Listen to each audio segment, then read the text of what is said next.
আসসালামু আলাইকুম গাইস, তোমরা সবাই কেমন আছো? আশা করি অনেক ভালো আছো। তো আমি আজকে করব আম মাখা। আম মাখা করার জন্য প্রথমে একটা বাটিতে জল নিয়ে আমটাকে ভালো করে ধুয়ে নিলাম। তারপর এখন আমি করব পিস পিস করে আমগুলোকে কেটে নিব। আমগুলোকে কেটে নিচ্ছি। তো গাইস, তোমরা অবশ্যই আমার চ্যানেলটিকে সাবস্ক্রাইব করবে আর আমার ভিডিওগুলোকে যত পারবে শেয়ার করে দিবে।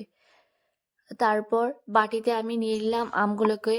তারপর একটা বাটি নিলাম, বাটিতে একটু সামান্য জল নিয়েছি। তারপর লবণ দিয়ে দিলাম, ভাজা জিরে ধনে গুঁড়ো দিয়ে দিয়েছি, তারপর লঙ্কার গুঁড়ো, বিন নুন, সামান্য একটু জলজিরা দিলাম। এরপর আমটার মধ্যে ওই সমস্ত কিছু মশলার মিশ্রণটাকে দিয়ে ভালো করে আমটাকে মাখিয়ে নিতে লাগবে।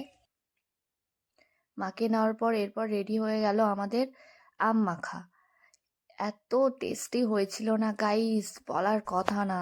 এত টেস্টি, মানে মুখে জল চলে আসছে ভিডিওর ভয়েস দিতে।